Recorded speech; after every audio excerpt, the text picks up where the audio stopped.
trying to do is fix your sloppiness so that everybody won't have wasted, 10, 12 months of their lives in this trial. Yeah, we can agree. We can come up with this. Okay, do it now.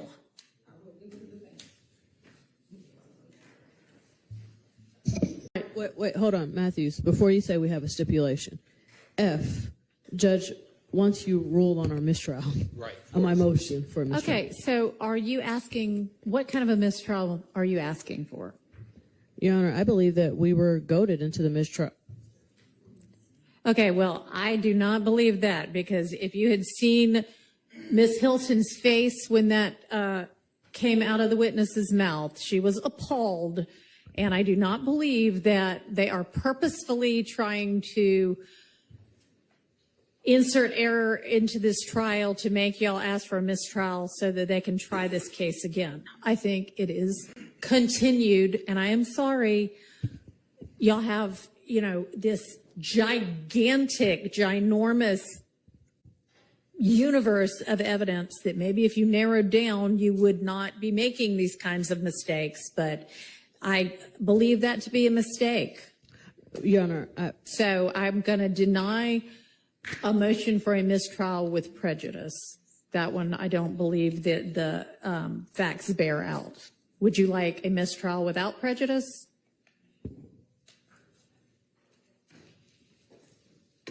yes. You would? Who else would? That means, of course, that the state would be free to try every one of y'all again. Judge, just a moment. Sure.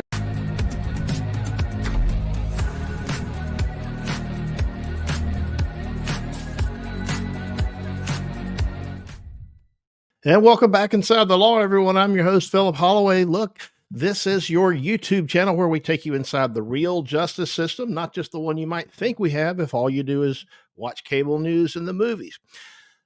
All right. Here's what's going on. We've got a situation brewing in the Young Thug trial. I like to call it the Fani Willis versus Young Thug racketeering case going on in Fulton County, Georgia. And what you just saw, well, you saw a couple of things. You saw Judge Whitaker apparently deciding that it's her job and her place to go ahead and bail the state out. When they ask a witness to describe a photograph, and it's a photograph that has some redactions, some things taken out, because they're not supposed to refer to people being in jail or things involving people's character and that sort of stuff. It's not a relevant consideration. So when the prosecutor asks a witness a question that elicits the answer, and the answer contains information that's already been ruled inadmissible, well, the defense lawyers, they have no choice but to ask for a mistrial. But the judge has a choice. The judge has a choice to, well, she can grant a mistrial or she can do lots of things. But in my view, it's not the judge's job to clean up the prosecutor's mess. And here to help me break all this down is my friend and yours, attorney extraordinaire. Welcome back Inside the Law to Rachel Kaufman. Rachel, good afternoon. I think you're muted. That's because my dogs were barking. But I could not agree with you more. When I hear the judge talking about how she wants to fix the sloppiness, and that how the way that the state is presenting their evidence, that they're putting themselves in a position to make these mistakes, it sounds like she's their supervisor. She doesn't sound like a neutral arbiter.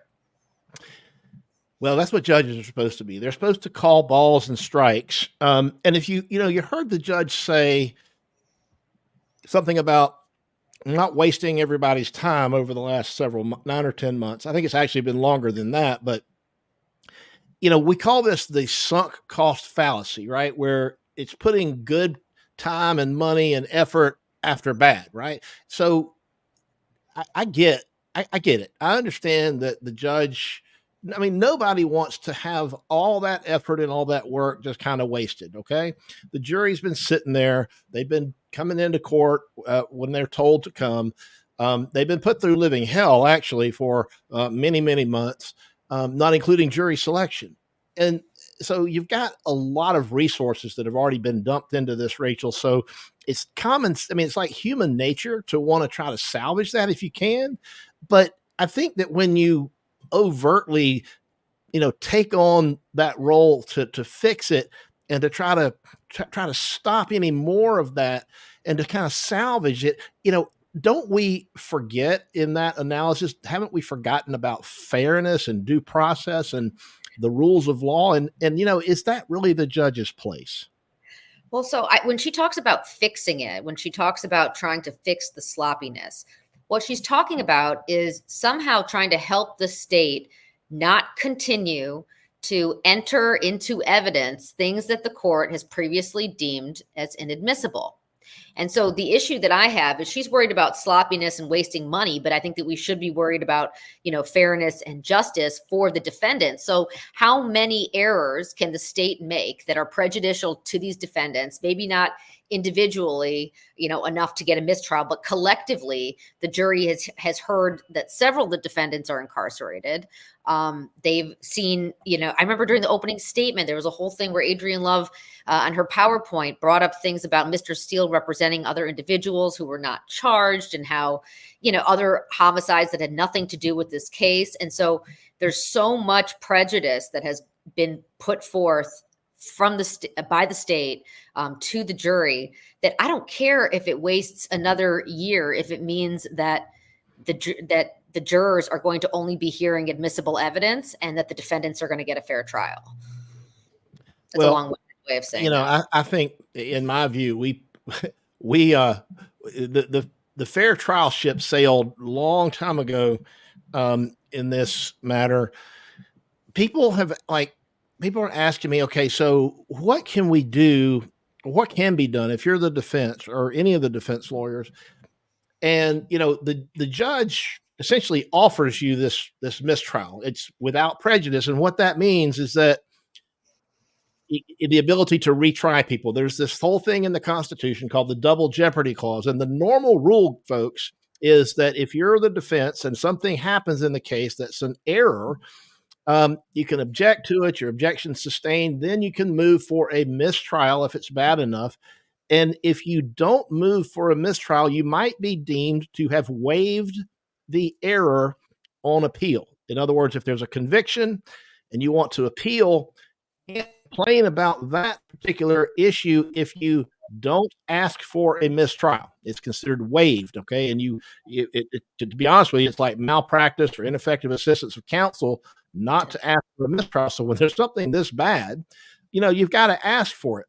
If the prosecutor goads, G-O-A-D-S, the defense into moving for a mistrial, then that would be a mistrial with prejudice, meaning that there can be no retrial. But if the judge is literally offering you a mistrial without prejudice, and you say, no, judge, we don't want it, I think you might very well be waiving a very important issue for any potential appeal in the event your client gets convicted. Rachel, what do you see? It's just such a tough call because the problem with, so it does sound like Paige Whitaker, like the judge is willing to grant a mistrial without prejudice, meaning if these defendants want a do-over, she'll have no choice at this point, given what the state has brought into evidence that could be deemed prejudicial, all the curative instructions, all the motions for mistrial, but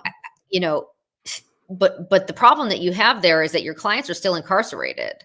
Your client is still incarcerated. You would have to pick another jury. And then at whatever pace the state chooses to go, you would have to go through an entirely different trial where the state would actually have the benefit now of figuring out how to, they should have figured this out before, but how to strategically try their case in a more effective way. You're kind of giving them a second bite at the apple. So yeah, I hate the idea that you'd be waiving the issue if the judge is willing to grant the mistrial. You say you don't want a mistrial. That's an issue for appeal. But at the same time, I don't want to start over and I feel like we're winning. So what do we do? But the state to continue. That's why you and I were discussing, I mean, why it kind of should be a mistrial with prejudice, because the state, you can't tell me that, that because of the look on Miss Hilton's face, that she screwed up when she realized she screwed up, but that somehow means it was a mistake. It's like, how many times does a person have to make a mistake? How many times does the prosecution team have to make a mistake for it to be considered intentional? And I've actually heard her say to Adrian Love that she believes it is intentional, but she keeps giving them this out of it being a mistake. But she had talked to Miss Hilton. There had been a conference before that evidence was presented the other day with the hashtags. They were supposed to be removed from the post, and sloppy. I mean, again, is it sloppy? It's beyond, it's like intentionally sloppy. It's kind of reminds me of like a DUI. It's like you're driving. I mean, you choose to drink and then you drive. It's like they choose to admit evidence and then it screws everything up. So, I mean, the fact that it cannot be fixed at this point, and it's not, I cannot consider that all of these mistakes, especially when put together, are unintentional because of the way that Miss Hilton realizes her mistake after the bell's been rung already. So. It's when the judge, I'm trying to imagine what I would do, like if the judge is essentially offering a mistrial. That's the kind of thing that you really can't be, you got to think about it. You can't answer that on the spot, because you need to talk to your client and you need to say, look, if we turn her down and we don't take the mistrial now, then what we're doing is we're essentially saying, we like our chances with where we are right now. We're going to make a strategic decision to go ahead and probably waive this issue for appeal, because what we're going for is a not guilty with this jury in this trial. And it's a huge gamble, right? Because you don't know what the future holds. You don't know that for sure that the prosecutors would actually retry your client. But assuming that they do, you don't know that you're going to get a better jury. You might even get a different judge. Who knows? We've seen that, of course, in this case. There's just so many unknowns. So the more I think about it, I think that you probably have to, I mean, I don't not have to, but as a practical matter, I think I would probably go ahead and take the mistrial. And then here's what I would do, Rachel. If the judge says it's a mistrial without prejudice, fine, take the mistrial. And then before they gear back up to retry my client, I file something called a plea in bar, which is basically a motion saying, look, for constitutional and legal reasons, you cannot retry my client. And I would claim that the judge made a mistake in finding that it was a mistrial without prejudice. And I would say that double jeopardy bars the retrial. So you have a hearing on that motion, okay? And presuming it's with Judge Whitaker, you can presume that she's going to deny the motion. Well, in Georgia, unless I'm mistaken, that's a direct appeal, meaning you don't have to get permission to appeal that. You can go straight on and appeal the judge's ruling that your plea in bar is unfounded, if that makes sense. So you take the mistrial, you go ahead and wait until the prosecutor tries to bring the case back, and then you file a motion saying, look, it's barred by double jeopardy. The judge was wrong. It should be with prejudice. And that way you get this issue directly in the appellate court. Now, a big consideration there is, is your client sitting in jail all this time? Do you have a bond? If your client's sitting in jail, that kind of takes, it's a whole different ball of wax there. Yeah, I mean, I don't like I mean, when you have a client, and I have not had the chance to look at the jurors, so I don't know what these defense attorneys have a much different perspective, because they're staring, they're in the courtroom with these jurors. The jurors might be rolling their eyes at the state. I don't really know, what to say about it, but if I feel like the jurors are with me,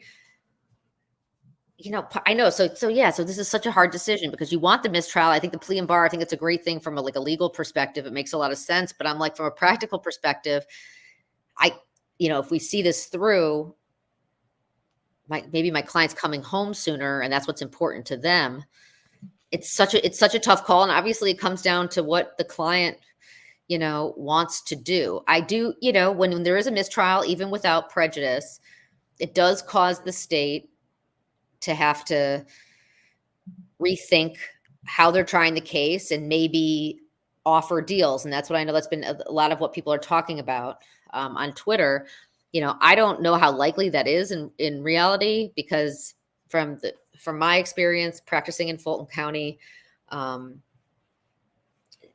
especially given how much publicity this case has gotten, how they've really demonized these defendants as being like incredibly dangerous people. They can't just now, because of this possibility of a mistrial without prejudice, they're not just going to like change their tune and agree to release them now. Well, they might be changing their tune in one important way, because one I guess consequence, one result that came from the judge essentially telegraphing, not so discreetly, that she's about to grant a mistrial, is it brings the prosecutors to the bargaining table. And as we Kate had asked this question, is that whether they're most trying to negotiate pleas? That's now what's been widely reported. And so, yeah, this is the kind of thing that brings everybody to the bargaining table. Now, a lot of people say, look, why would you plead guilty when maybe you think you're not guilty, or just why would you take a plea deal at this point? Well, it's not really a binary choice. You got to consider a lot of things. And this is, by the way, this is always the client's call, whether to take a plea deal if one is offered. There's a lot of things to consider. How do you like your chances where you are in trial right now? What are the specifics of any plea deal that may be offered? And from the prosecutor's perspective, if you're going to offer anybody any deals, I think at this point, you kind of need to make sure that everybody is going to be, everybody's going to take a deal, or maybe nobody. Because the whole point from the prosecutor's perspective is to go ahead and salvage something with some type of a negotiated plea before they have to try this case again, potentially. So there's just so many and it's always from the defense, it's always the client's decision. It's the client that has to live with any sentence that he or she might agree to. If it gets them out of jail, maybe they want to do it. If it still sends them to prison, maybe they don't. But it's not the lawyer's call, it's the client's. And these lawyers, by the way, I mean, they probably feel like, look, it doesn't hurt to talk, and it doesn't hurt to go meet with Willis or whoever's calling the shots on this thing. I'm sure it's her. Talking doesn't hurt. And talking actually helps resolve criminal cases in a lot of ways. But Rachel, I want to ask you, to kind of explain, because I know you've experienced it, we all have.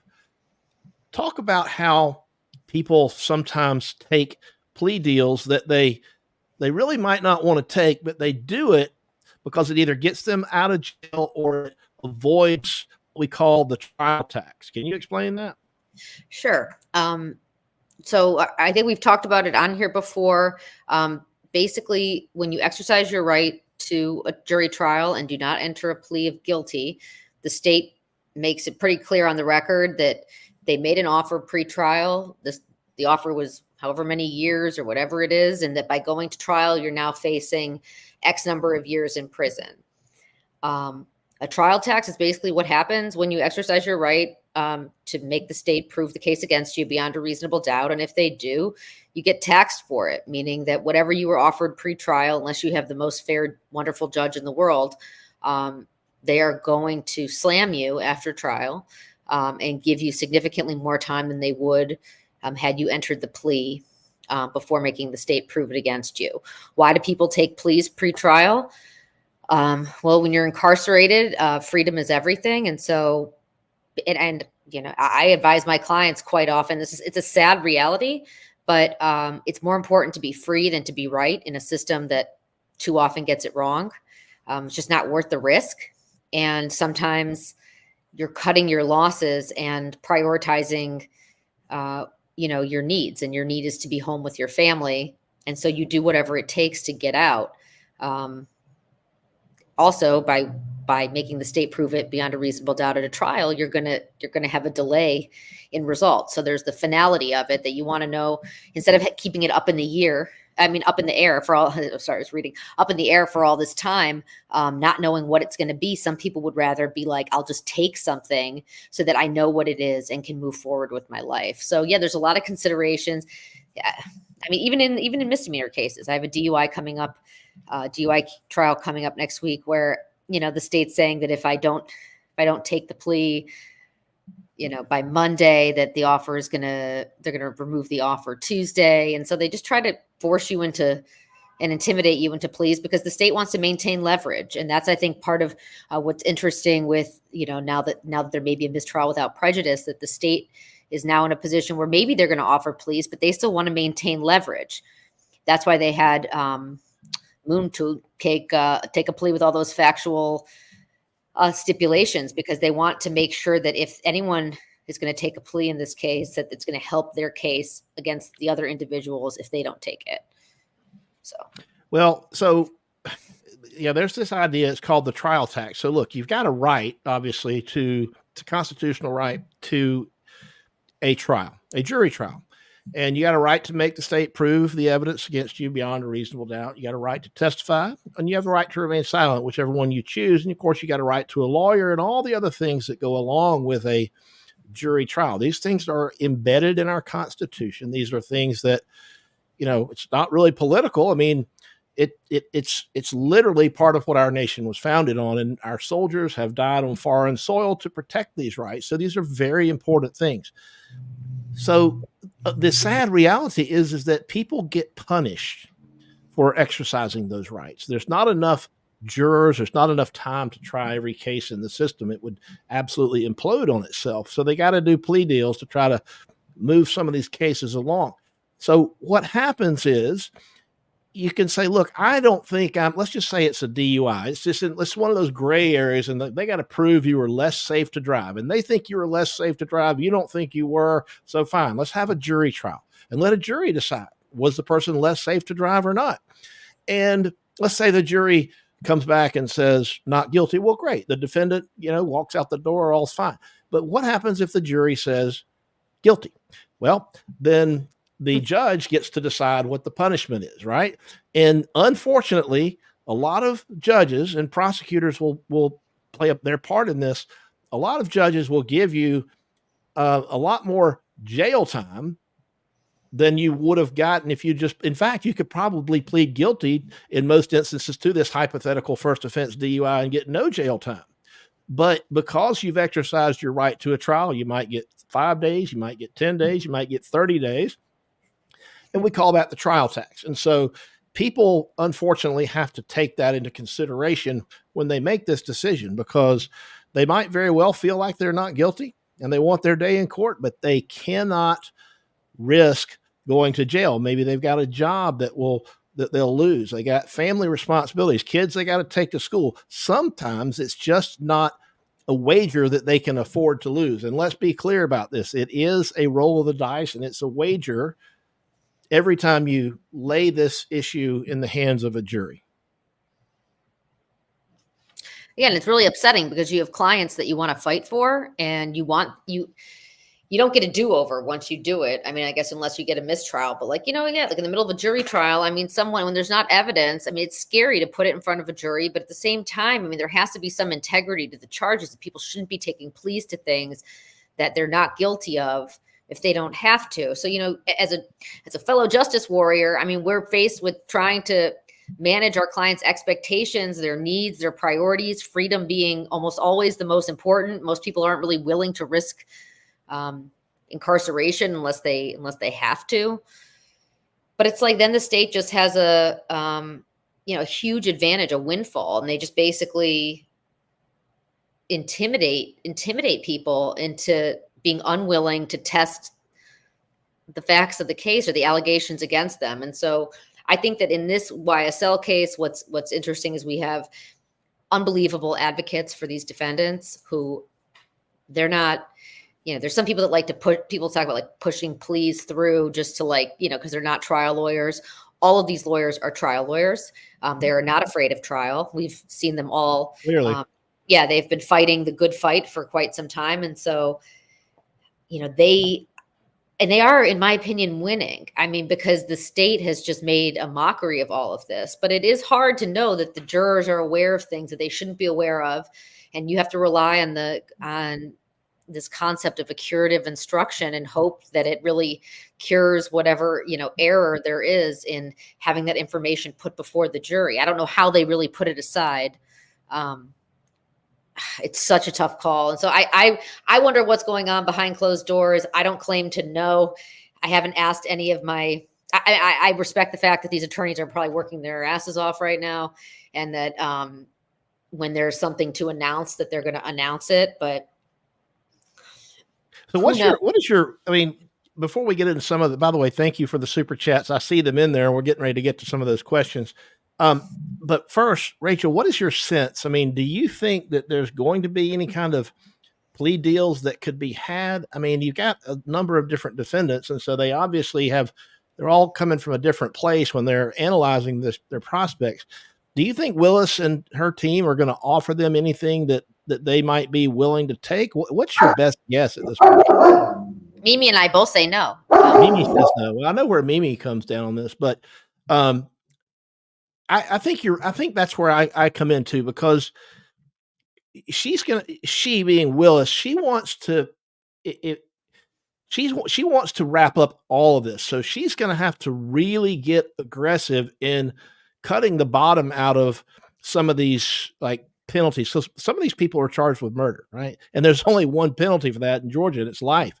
So you're talking about having to take some, at least on paper, what are very serious charges and reduce them to things. And then they've got, this is something else is worth talking about. In Georgia, there's something called the Crime Victims Bill of Rights.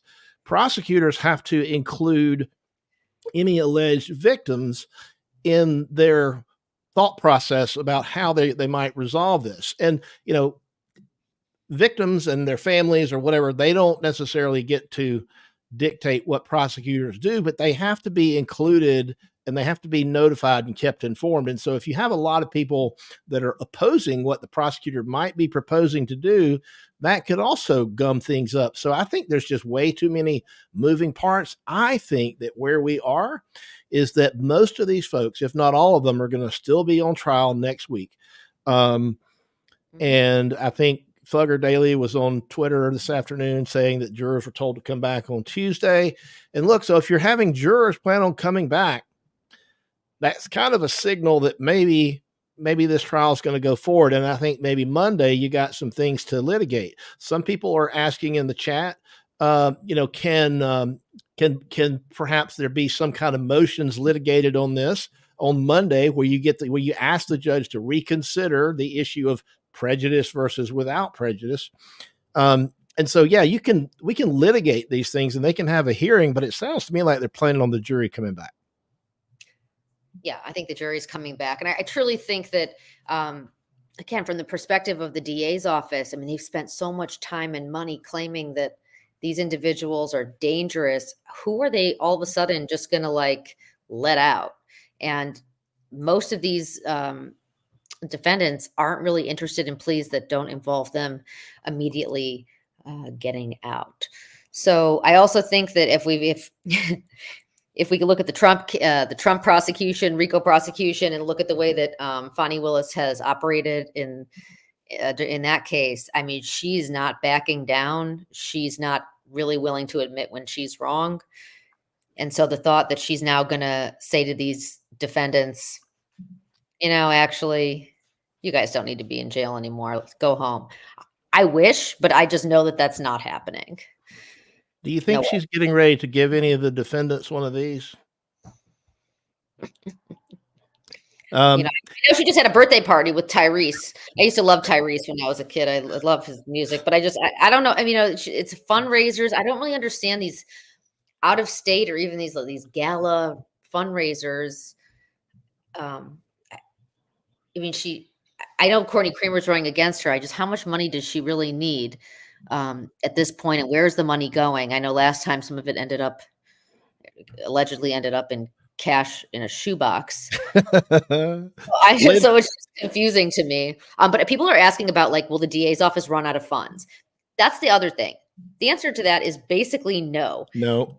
When it comes to budgeting and having to be careful about how much money you spend, That's 100% not something that at least this DA's office really thinks about when they're deciding who to prosecute and how to prosecute them.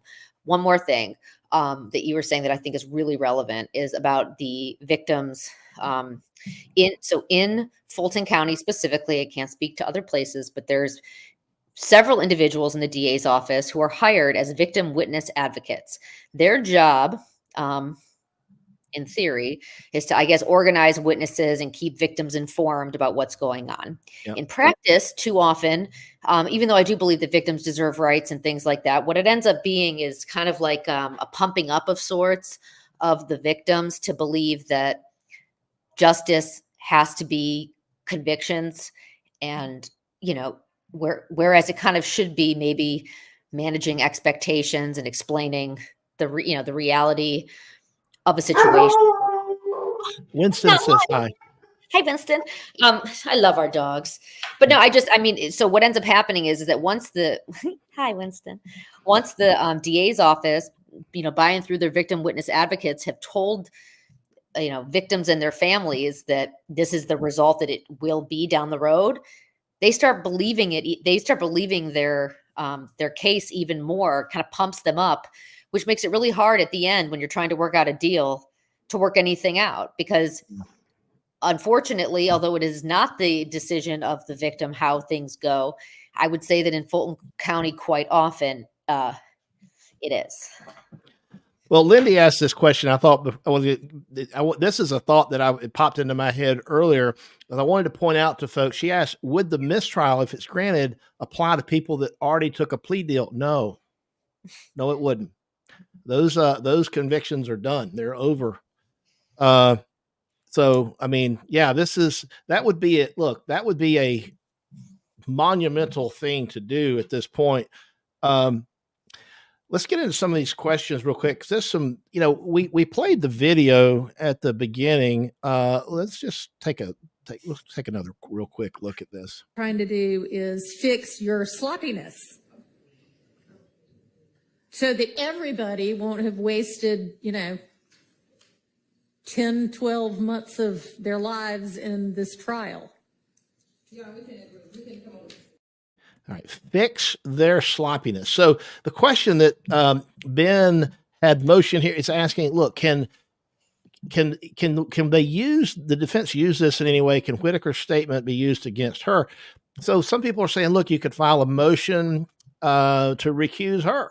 Let's just say she has shown some kind of bias against the defense in favor of the prosecution. The answer is yes, they can try. I don't know that would be as successful as the effort to remove Judge Glanville, but it certainly, it wouldn't surprise me if somebody filed that motion, to be honest with you. I don't know if it would be granted, but it could certainly be made. Yeah, and again, the cumulative effect of things that have been said over time.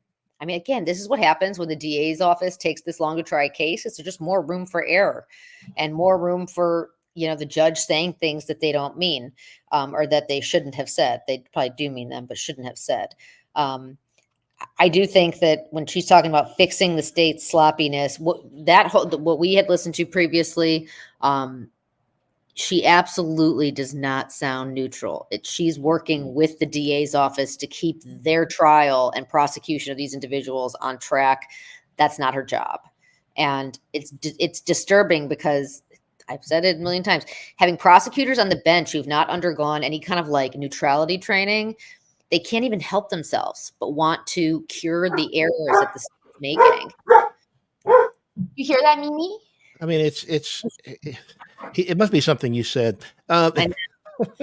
Anyway, Dee Dee comments that the only defendant that a mistrial without prejudice would work for is Nicholls because they've been wanting a severance anyway. Well, look, certainly a mistrial, for maybe that defendant that certainly the net effect would be a severance. But I think that a mistrial for one really has to apply to all. What's your thought on that? It's such a tough call because I guess she was asking individually because each defendant is an individual, whether they wanted a mistrial. I guess if one of them gets a mistrial, I guess they could. So it's I just actually I just actually blew my own mind here. Because let's just say the client says, no, I object to a mistrial because I think this jury is going to find me not guilty, and I object to a mistrial. And then the other one, the defendant says, no, judge, I insist on a mistrial. And let's say that the whatever happened warrants a mistrial, and I think it does. So now you got one defendant that's objecting to the mistrial. And so what happens when the defendant objects to the mistrial? The judge grants the mistrial over that person's objection, and that's another basis for appeal. It just muddies things up so much. Yeah, I mean, I don't. And then what are the jurors going to think? She says, "Hey, Mimi, There's some water this afternoon. Dogs are going crazy. it's Friday. It's Friday. Hey, Mimi, get a grip. I'll wait." I'm gonna mute you just a second, Rachel, because I want to get into Kate asked this question.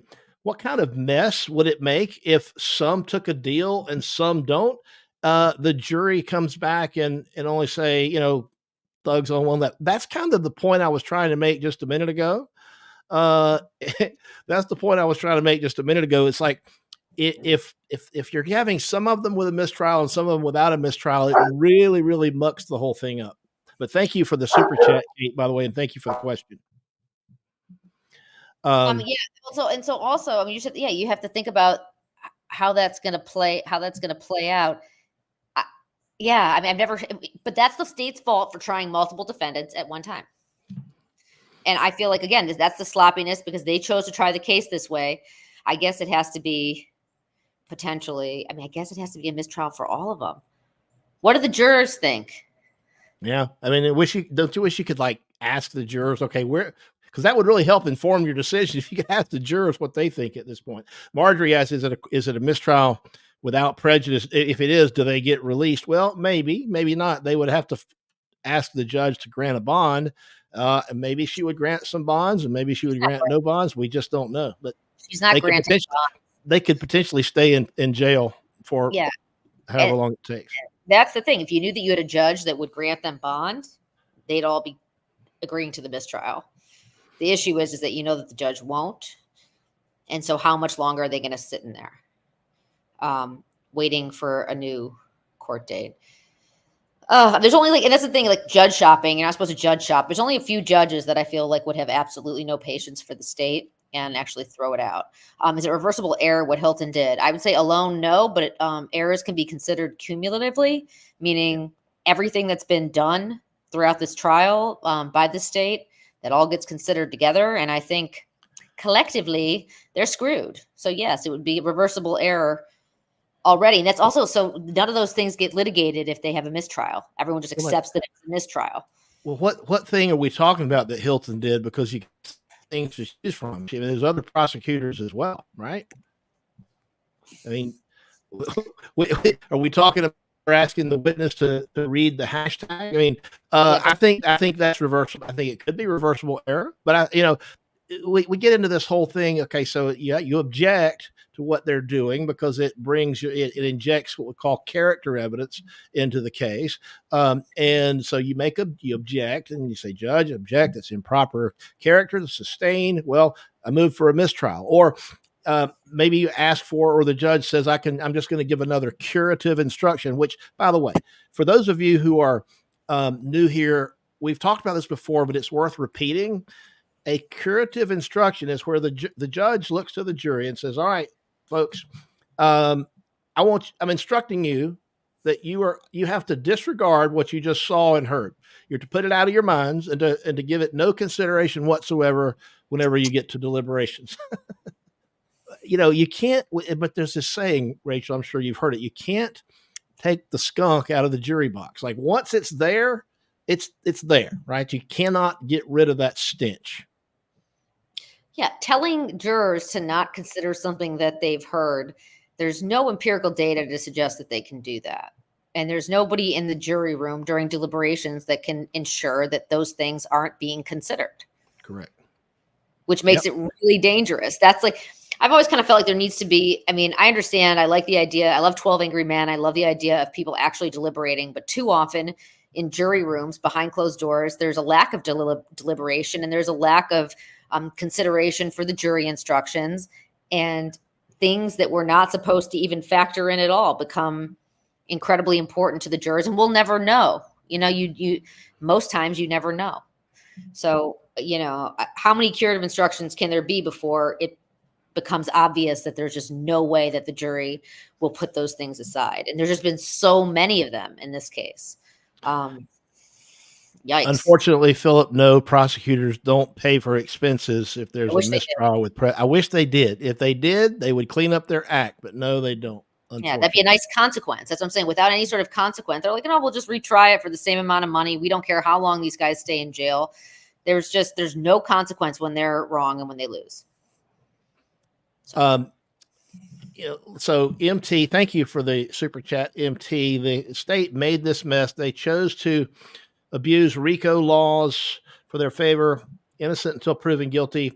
I agree with each of those three statements.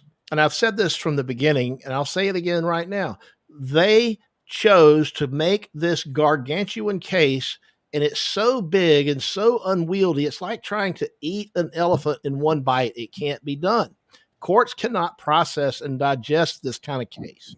No. I mean, think about how the thought of putting the transcript together to get ready for an appeal blows my mind. That could take years. And then for the lawyer who handles the appeal, or the lawyers, they got to read that whole thing. Can you imagine reading the transcript from this trial? No, and each defendant gets a court-appointed attorney on state taxpayer dollars to do that. Okay, Kevin. Good. I mean, we all have our own opinion. Yeah, they have very difficult witnesses that do not want to cooperate. So, I agree with you that trying to put their case together with them I would not want that job. Well, I mean, look, thank you for the super chat, Kevin. I mean, look, this is a free speech zone. Everybody gets, I respect everybody's opinion. I think that the prosecutors, as we just were talking about, they kind of, look, they could have made this so much simpler. They could have chopped this up, if you will, into bite-sized pieces and prosecuted this person maybe for something that's easier to manage, and this person for something that's easier to manage, rather than making it this big and this complicated.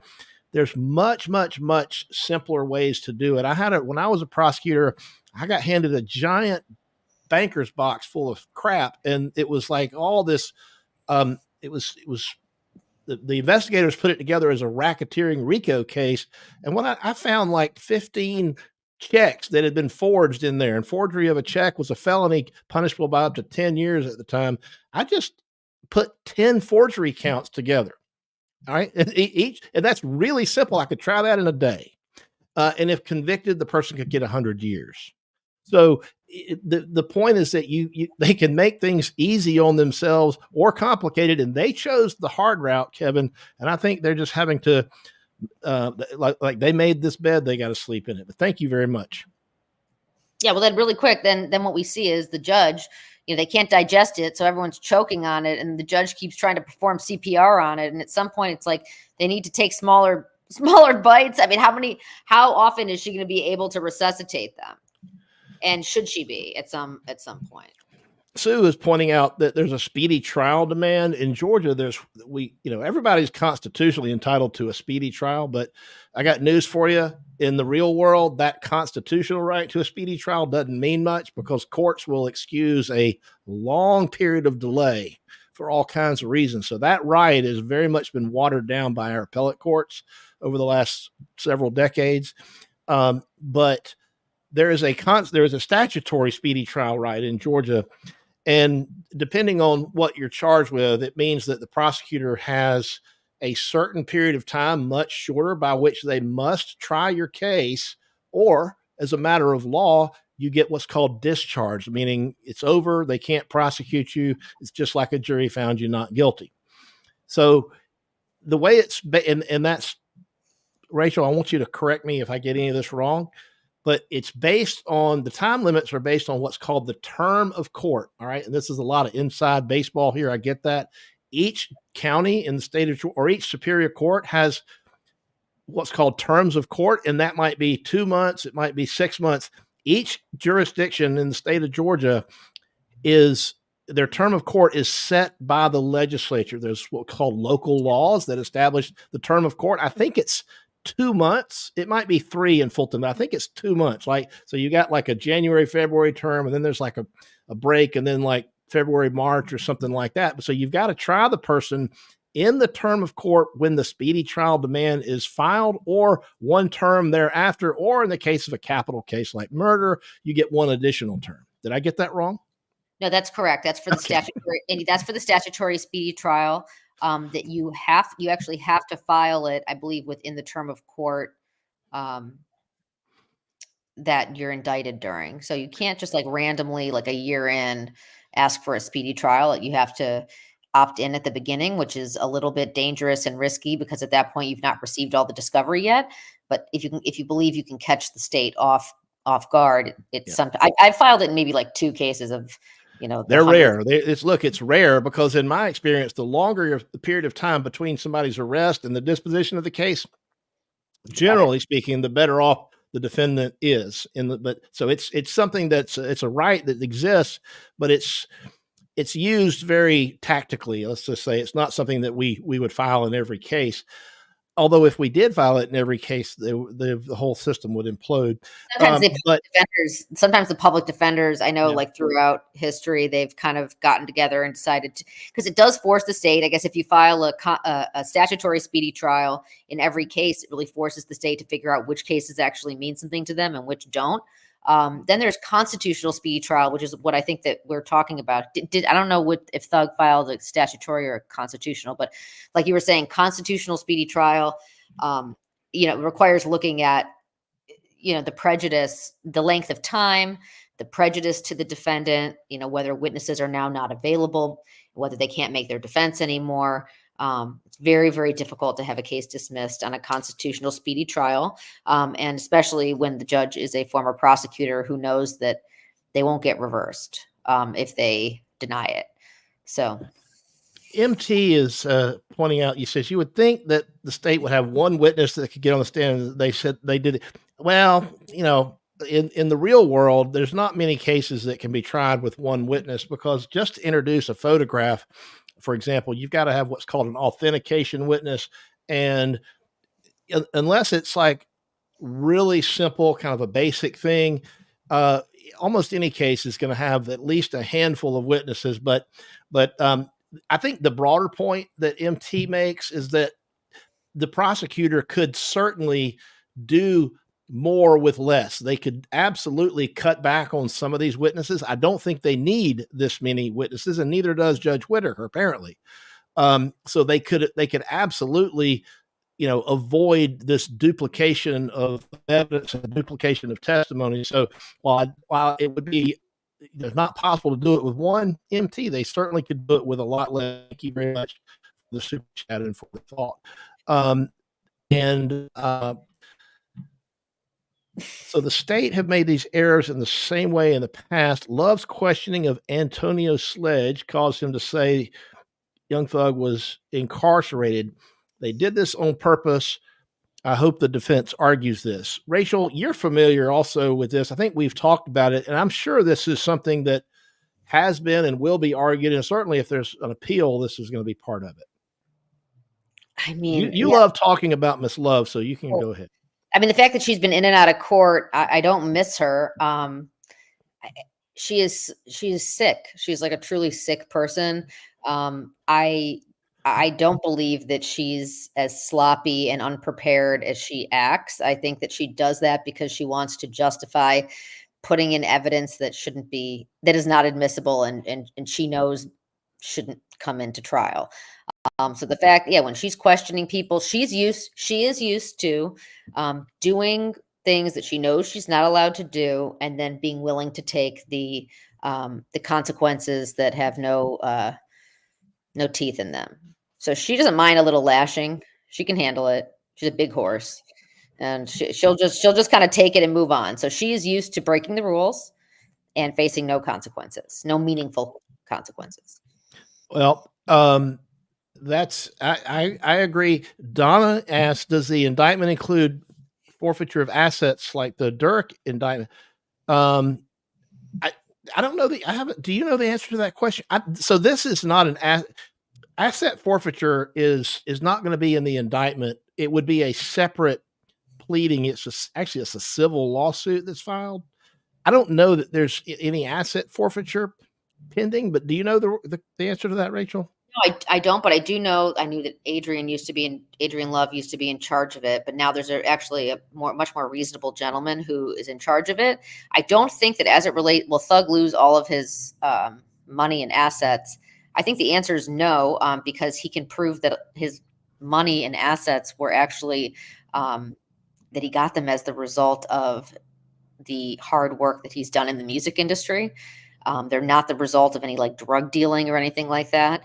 But the guy who's now in charge of the forfeiture unit, at least with clients that I've had, is that he's been willing to basically hold off on proceedings to figure out whether they're actually going to be convicted, and only after that have the proceeding. But I don't know how many things were seized by civil forfeiture in this case, because again, Young Thug, I mean, he's an award-winning musician who's you can clearly point to some other source of revenue for exactly. And that's what you used to do to keep your stuff.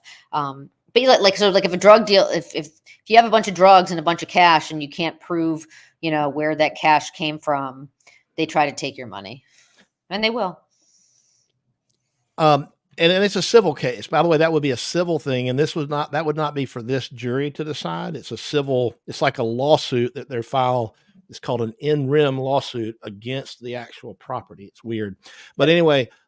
Arlene says, why are there so many DA staff testifying in this case? Rachel, we've talked about this before. I know you want to answer this because I think it's crazy. I have not seen it in any other office. It is normal in Fulton where I've had gang experts. Nothing's normal about Fulton. I know it's normal is not normal. I mean, just you feel like you're in a twilight zone, but I can't tell. I mean, we know that the DA's office and the prosecutors in it work together to prosecute. I mean, especially these gang units, they work together on going to trial and prosecuting people based on cell phone technology. And so they're not neutral witnesses, but because they wear little pins and act like they're somehow like more honorable than everybody else, some people believe that, that they would know better. Look, these witnesses, I'm helping one of my children with high school mock trial. And one thing that we were talking about just yesterday was that anytime a witness testifies and they put their rear end in the witness chair, one of their credibility becomes an issue in the case, right? And bias, a bias in favor of one side or against another is fair game for cross-examination, and it's fair game for the jury to say, look, this person has a bias. We're not going to believe anything. How much more bias can you get when the witness is being paid by Fani Willis, who's also the named prosecutor on the indictment? I agree with you. I worry that sometimes jurors aren't putting all of that together. But I love them. How can you keep thinking that all these different people that are being paid by the same office that's prosecuting them is somehow able to provide neutral evidence? It's just impossible. Lindy, what I can tell you, Lindy is asking, thank you for the super chat. Does Whitaker have the opportunity to change this to, she can change her ruling. And I think we may see if everybody doesn't plea out, we may see some litigation about this on Monday. But she absolutely can change her mind. Whether she will, we'll have to wait and see. But thank you very much for the question. Yeah, I would love to see like a list of all of the reasons that they've granted, like just all the reasons for the mistrial in order. From top to bottom, and say, how can this not be with prejudice at this point? And some of the statements that this judge has made about the manner in which the state has presented their case. I mean, she's said that they don't take it seriously. She says that it seems as though they're lying and hiding things from the defense. At what point is the state creating a situation where they're trying it so unfairly that it warrants a dismissal with prejudice. It takes a really strong individual to be willing to do that. I don't think this is the judge for that. So Nancy knew it. Thank you. And by the way, I don't know, this is obvious. Thank you for the super chat. I don't know if that's in pounds or euros, but you're watching from somewhere that doesn't use US dollars. So thank you very much. I'm always very humbled, and it just, the fact that people overseas, and sometimes we get Australia, we get all over the world watching these live streams, and of course on replay. And it blows my mind that people around the world are fascinated with this. But thank you. And I haven't fact checked this, but I got no reason to think that it's wrong. 50 days since Whitaker joined the trial. 2 witnesses' notes were taken from the jury. 2 witnesses removed from the stand, and Love rebuked in front of the jury. I don't know how many times that's happened, but it's more than once. And 6 attorneys on the stand, Rachel. That's just unheard of. I joked on X or whatever it is, Twitter, the other day. How many licks does it take to get this to the center of a Tootsie Pop? I don't even remember that owl. It should never take this long, and this many prosecutors and this many attorneys on the stand and all of that to prove your case beyond a reasonable doubt if you have the evidence to prove it. It should not take this long, not even close. And they're in the weeds. It kind of reminds me, I don't play golf, but what happens when you go out, you're like literally off the green and you're in the woods.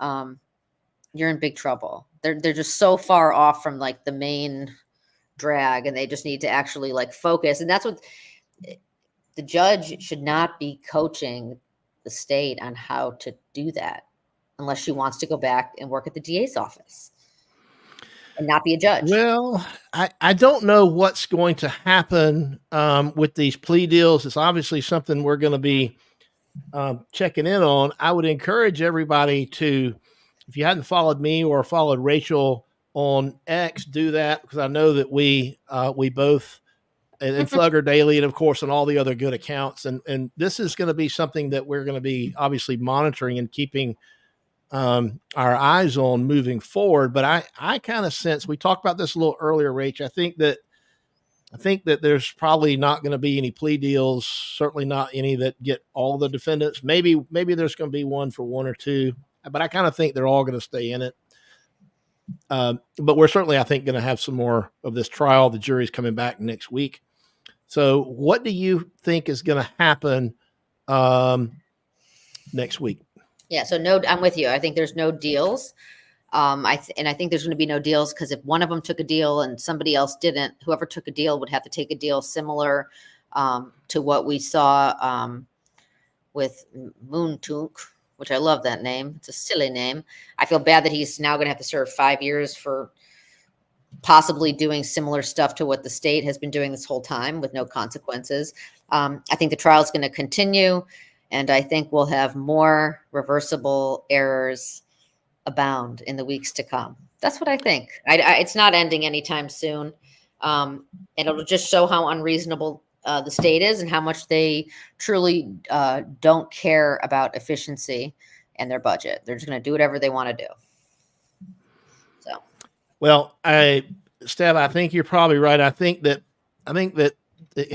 there's probably some ridiculousness going on here with some of these plea offers, but we just don't know. We'll have to wait and see. Rachel, I want to thank you we've been in here an hour, and we're going to have to leave it there for now. People want to see my belly, so I'll show them. And I want to leave with this, that I mean, I'm 5'2". I'm not a big person. I went to the doctor, and they told me that my baby is weighing in like the 75th percentile. He's a big mofo. Hold on. Here he is. All right. Well, we got one. All right. Mixed chick coming in here with a late super chat. Thank you, by the way. Ashley Merchant stated the employees working in the DA's office. Is that normal for Fulton County? And can that affect the way witnesses that work in the DA's office? Let me see if I understand the question. Ashley Merchant stated the employees working in the DA's office.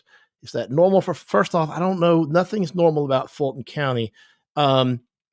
are we talking about the employees that are taking the stand? I think that's probably what she's talking about, Rachel. Yeah, I mean, I think she's talking about individuals who are maybe investigators in their office and prosecutors. And yeah, it seems very backwards that the people that Fani pays would somehow be competent witnesses. And wait, notably, really quick, all these gang experts, which I think is so important to remember, they're gang experts. They've been deemed gang experts because they've gone to training, not training with gang members to learn about gangs, but they've gone to training with and led by law enforcement whose job it is to prosecute and investigate them. So they don't really know anything about what it's actually like to be in a gang or who the people are. They just know how to use the law to try and, I guess, prosecute them. So it's like the prosecutors bring this case and they say to the jury, okay, these people are guilty of all these crimes and you don't have to take my word for it. Take the word of all my colleagues who work with me here in the DA's office. And we all say they're guilty. So just trust us, right? Just trust us. I mean, does it seem like bolstering to you? I mean, it's of course it is. It's nonsense. This never happens. It's kind of like hiring this outside counsel in the Trump RICO case to come in at $500 an hour or whatever the hell it was. That never happens either. It's just so unheard of. Fulton. Yeah, Fulton. David says, can the defense object to the dismissal without prejudice? Yeah, they can. And I think we're going to see some litigation, David, about that on Monday. They're going to keep pressing that case. They're going to try to convince the judge that the law is on their side and that the cumulative effect of all of this warrants a finding of mistrial with prejudice. We're not going to really quick. The only thing that could inspire Judge Whitaker is the idea that she does not want to be reversed by the Supreme Court of Georgia, because I think she may have higher hopes of climbing the judicial ladder. And so making bad rulings and then being told by the Supreme Court in a very public way that you screwed up is something that I think she does want to avoid. I don't know how much that's really affecting her right now, but it should. Well, if you take a plea deal, Rachel, there's nothing. There won't be any appeals, at least on of this part of the case. And by the way, if there's a reversal, who gets hit with who gets charged with that reversal? Would it be Whitaker or would it be Glanville? I think it'd be Whitaker. Well, both of them. Both of them, maybe. I guess it depends on who. I guess it depends on who committed the reversible error, right? Or maybe both of them. Yep. I think, yeah, I mean, that'll be a first where two judges together screw up enough that the whole case gets reversed. I mean, anyways, happy Friday, everyone. I'll let you guys go. All right. Big round of applause. Thank you, Rachel. Have a good weekend. All right. Say goodbye to Rachel and her baby belly and her dogs. And I want to say thank you to all of you for spending a little time with us here this afternoon. I kind of waited to do this stream because I wanted to see what was going to happen, if anything, this week, but it's obvious that nothing is going to happen this week. It didn't happen this week. And, we're just going to have to keep watching and waiting. And of course, we'll be here to cover it all. If you haven't subscribed, by the way, please go ahead and subscribe. I thank you all for getting me over the 50,000 subscriber mark. And the next goal is 60,000. So if you haven't subscribed, please consider doing that. I really appreciate it. Doesn't cost you anything. And tell your friends, tell anybody who might want to learn about how the real justice system works in America, not just the one you see on TV. But I'm going to have to leave it there. And I'll see you guys back here next time inside the law.